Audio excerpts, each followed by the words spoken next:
در 11 تیر 1397 درگیری خونینی در محوطه هواخوری زندان بین چند گروه از زندانیان رخ داد و در نهایت گندلات پرحاشیه و مشهور به قتل میرسه. انتشار تصاویر تکان دهنده رقص و شادی زندانیان بالای سر مقتول بهت همگان رو در پی داشت. تصاویر و شایعه ها بلافاصله منتشر میشد و خبرهای ضد و نقیضی به بیرون از زندان میرسید. مقتول چند دقیقه قبل از قتل در یک تماس تلفنی با خانواده‌اش اما خوشحال از شنیدن صدای پسرشون و بیخبر از اتفاق تلخ. ناگهان در بیخبری از زندان تماس گرفتند و خبر کشته شدن اون رو در گوشی تلفن جار زدند. خبر در زندان پیچید و گوش به گوش شد تا خانواده‌اش متوجه شدند در زندان به قتل رسیده. با تکمیل تحقیقات پلیسی 17 نفر از زندانیانی که طی درگیری منتهی به جنایت شرکت کرده بودند بازداشت میشن. اما 2 نفر که به گفته دیگر زندانیان نزدیکتر از دیگران به او بودند به عنوان متهمان اصلی تحت بازجویی قرار گرفتند. ولی هر 2 نفر ادعا کردند ضربه کاری رو با چاقوی دستساز به او نزده بودند. اما قاتل بعد از شناسایی و بازجویی ها مشخص شد. او کسی نبود جز سعید صالحی، قاتل وحید مرادی.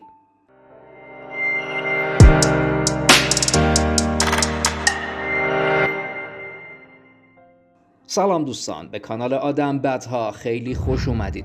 مرسی که کانال ما رو انتخاب کردید و اگر میخواید از آخرین ویدیوهای ما با خبر بشید ما رو سابسکرایب کنید و زنگوله کنارش رو هم بزنید.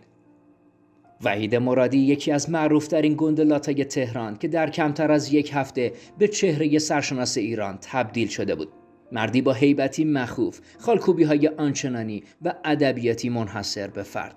وقتی خبر کشته شدن اون در زندان رجایی شهر کرج منتشر شد، نامش دوباره سر زبان‌ها افتاد. طرفدارانش اون رو لات بامرام می‌خوندن. دیگران اما اون رو شر و اوباش و حالا مرگش سوالات زیادی ایجاد کرده بود. کمتر نامی از او شنیده شده بود، اما به قول خودشون از خوبای تهران بود و حضوری پررنگ و پر سر و صدا در اینستاگرام داشت. عربده میکشید، رجز میخوند و چندین بار به زندان رفته بود. پشت گردنش نوشته بود کینگ. عقاب ایران بود و تمام تنش رد چاقو داشت و تتو. خودش میگفت در تعقیب و گریزهای پلیس 7 بار تیر خورده. لقب نداره و همه باید با نام و فامیل صداش بزنند وحید مرادی. حالا او در زندان به قول طرفدارانش با نامردی به قتل رسیده بود. اما هوادارانش تا به امروز همیشه از انتقام خون وحید حرف میزنند و بارها عامل قتل اون رو به دستور کسی در بیرون از زندان معرفی میکردند. سعید صالحی اما خودش کم سابقه نداشت. سعید و عباس که به گفته دیگر زندانیان نزدیکتر از دیگران به وحید بودند به عنوان متهمان اصلی تحت بازجویی قرار گرفتند، ولی هر دو ادعا کردند ضربه کاری رو با چاقوی دستساز به وحید نزدند. سعید صالحی قاتل وحید مرادی متولد دهه 60 در تهران بوده که سال 1388 در یک درگیری مرتکب قتل شده بود و با پرداخت دیه رضایت گرفته و آزاد شده بود.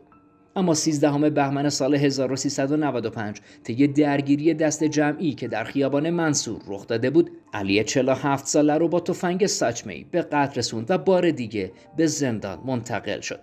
وی که قبلا در سرقت مسلحانه طلافروشی در لاهیجان نیز شرکت کرده بود، ادعا کرد در درگیری منتهی به قتل در زندان رجایی شهر شرکت داشته ولی وحید رو نکشته.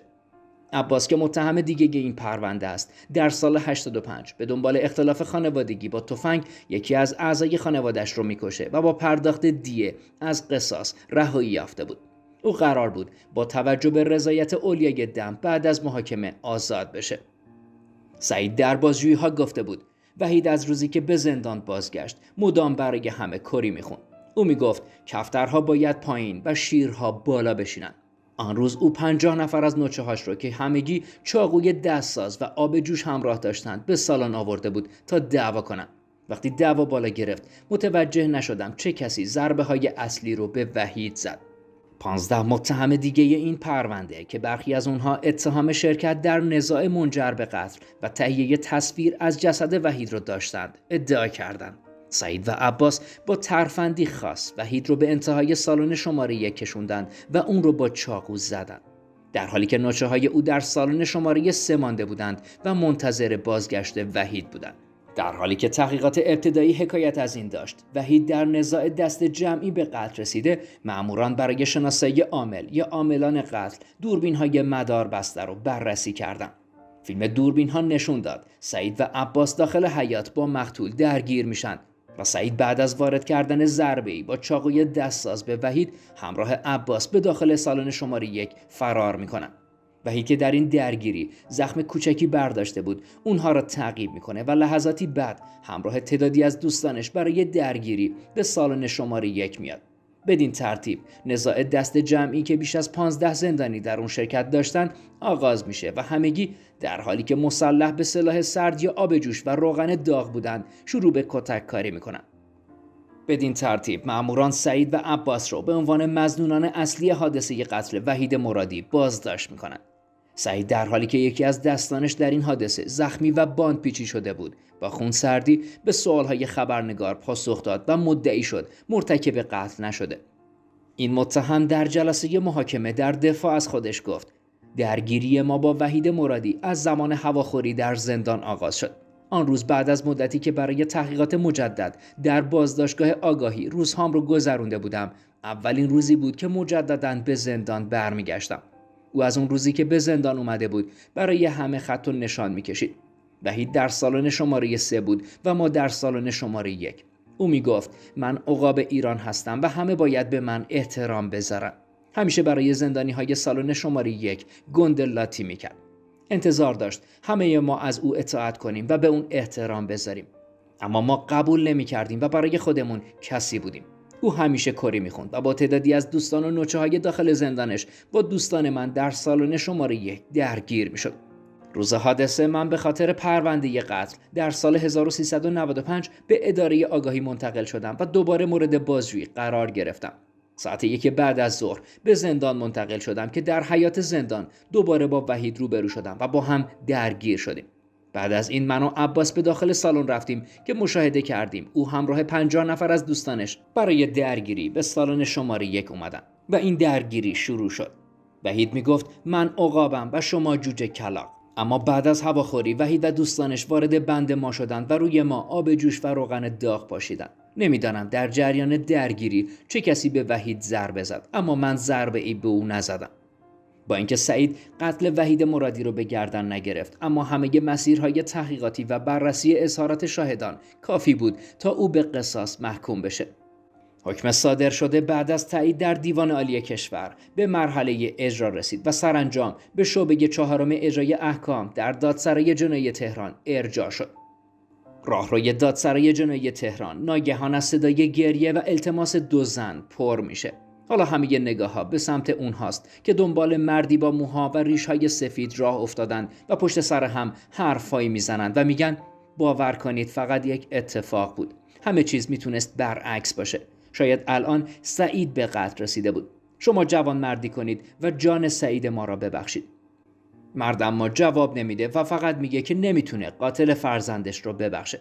اما در یک لحظه گویی همه خاطرات پسرش در ذهنش دور میزنه و با صدای بلند به همه کسانی که اون رو نگاه میکنن میگه من پدر وحید هستم. وحید مرادی. او یک ناموس پرست بود. تنها بچه‌م رو در زندان بی‌رحمانه کشتن. بعد آستین کتش رو کمی بالا میکشه و با اشاره به نامی که روی مچ دستش خالکوبی شده میگه به خاطر نوام نمیتونم از قصاص وحید بگذرم. با گذشت حدود 5 سال از این جنایت پدر وحید مرادی برگه اجرای حکم رو امضا میکنه و گفته که 5 سال نوه یتیمش رو بزرگ کرده و اجرای حکم قصاص نه تنها خواسته خودشه بلکه خواسته همسر و نوه 10 ساله و عروسشه. با درخواست اولیای دم سحرگاه چهارشنبه 13 اردیبهشت 1402 سعید صالحی در زندان رجایی شهر به دار مجازات آویخته شد.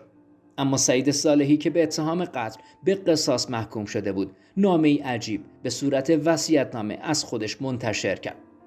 خبرنگار روزنامه ایران اما متنی رو به عنوان وصیت‌نامه سعید صالحی در دفترچه یادداشتش منتشر میکنه که در این نامه نوشته بود در لحظه اجرای حکمی که به من دادند دلم میخواد آقای قبادی و آقای صحرایی حضور داشته باشند.